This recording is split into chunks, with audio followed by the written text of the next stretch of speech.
Hi, where is your organization on the question of returning to the office or continuing with the remote work? My name is Georg Fasching, and in my work as business coach and executive team development coach, I had the opportunity to discuss this very subject with several senior leaders of organizations across Europe. And what I suggested to them is the three-step system that I would like to share with you today, because it is not such a simple and straightforward exploration as you might have already experienced in your pursuits. So here we go. The question of remote versus office is not really a binary question. It is actually not even a one-for-one choice. I believe we have at our hands an opportunity to redefine how we are making the best and the most out of the options available based on what we have learned over the last decades of knowledge working, of working in product development across the globe, and taking into account all the different opportunities that we have from a technological point of view, from a working practices point of view, and so on and so forth. So what I'd like to share with you is exactly this workshop that I would suggest for you to have with the people who are doing the work. Because ultimately it is all about the people. Where some of these senior leaders have come from in their considerations and what prompted the call to me is that their wider corporation or enterprise has tried to work out how to utilize the facilities that they have. So the question was more or less prompted, when are your people coming back to the office and for how many days? Yeah, this is already giving us an insight into the purpose of the inquiry. It is about utilizing the facilities that we already have rather than actually working out what makes sense and what to use the office for. And that is exactly where my suggestion and this three-step system is headed. Now, let's go into it. First of all, have an open invitation out there for the people in your area. And those who would like to participate can participate. This can easily scale thanks to virtual conferencing, video conferencing technologies, and all the great collaboration tools and voting tools that we have out there.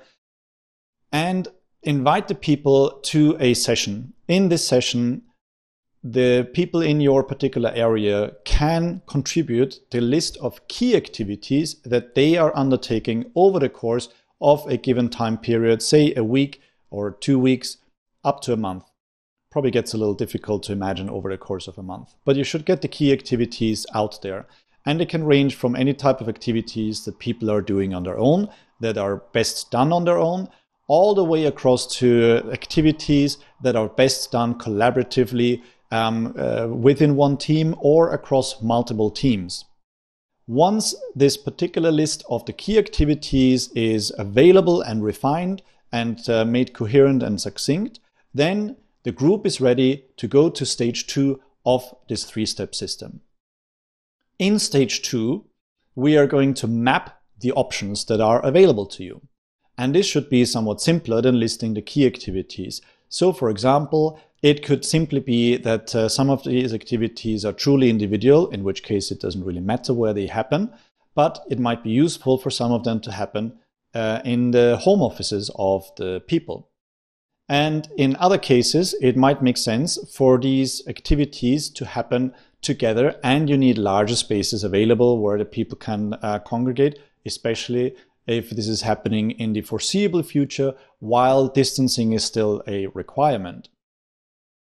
And anything and everything in between. So these particular options should be relatively holistic in terms of the option available to you. So bear in mind the technological channels and constellations of tools that you have available, as well as the in-person physical spaces that you have available. What I would ask you to bear in mind is that hybrid approaches are always challenging. And even though we have some technological advancements that are looking to bridge the gap in order to connect people in one physical space together with people who are joining the activity remotely, it is still a challenge for the human brain to actually bear everything in mind. The people who are together in the physical space tend to need reminders or prompts or some tokens that help them to bear in mind the people that are joining remotely. And for the people remotely joining some activity that is happening also in a physical space, it is difficult for them to really grasp all the communication that is happening by the people remotely. So hybrid approaches, I would encourage you to consider last. They are very difficult to actually provide the results. And these hybrid approaches tend to have come about because there was no real conscious identification of what is happening, and or it was not clear what the value is and how the interaction is going to happen. And not everyone made it possible for them to join physically. So try to keep it clean and channel clean, if you will. So this should lead you to a list of the options that you have.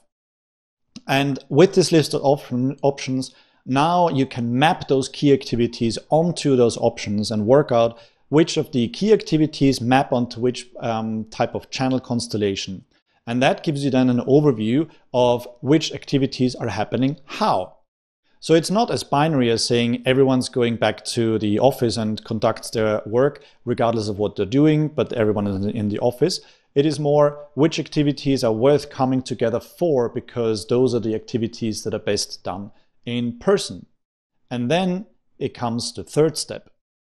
In the third step, because we are now have learned what it is that people would like to come back to the office for, it is an opportunity to rethink how our office is structured, the facilities that are available, and you may not need that much open floor plan space, which is not really ideal for focused work anyway. I believe in team spaces rather than department spaces when it comes to open workspaces. Open workspaces with lots and lots of people are related to a lot of stresses. It is actually difficult to have a conversation with all the background noise that is happening there. And vice versa, cubes or single office cubes are also not really ideal because it does not foster collaboration. And individual offices are a time of the past anyway because they're not cost effective. So these are all steps on the way of where we are now, where we have learned the type of work activities that are best done together in person. So now that we know what we need the office for, we can rethink our office setup. And yes, there might be some cost associated with that, but at least we're actually getting the most valuable activities out of the office that we really need our office for. And that might mean that we might need more collaboration spaces, we might need more team spaces and less large open floor spaces, etc., etc.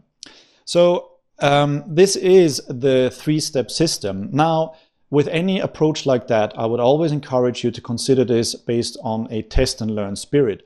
What comes out of the initial phase is likely to change over time. Coming back to the aspect about that we are all people, we are at a point in time where not everybody might be comfortable coming back to work, but this type of engagement that I'm suggesting with you should give people more confidence, because you can also surface those concerns and take them into account when you're rethinking your office. So you do need a bit more space while social distancing is still a thing for larger people gatherings back at your office.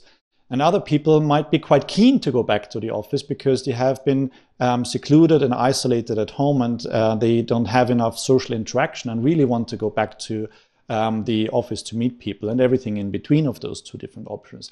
So this three-step system comes with a test and learn approach, and you might want to inspect and adapt with the people more frequently in the beginning while things change and you want to get more feedback more quickly. And later on, once you have this a bit more established, you can reduce the frequency. So perhaps you might want to start with a monthly inspect and adapt and get feedback from the people. Later on, it might be sufficient to do this on a quarterly basis. So this concludes the system. I would invite you to look at this as an opportunity to rethink how your people are going about their work and how best you're utilizing the assets that you have from a technological as well as a facilities point of view, and let your people excel in the work that they do and give them the best environment for doing the particular work that they have at hand.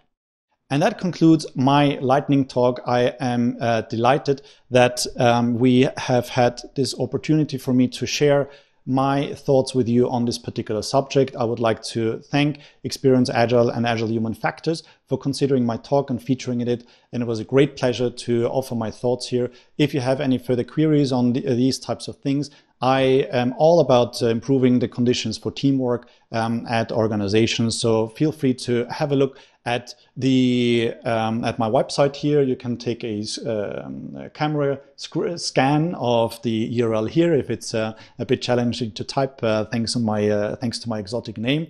I'm Georg Fasching once again. I wish you all the best for the practice with your teams and a wonderful rest of Experience Agile and Agile Human Factors and everything of the great content that comes with it. Thank you and goodbye.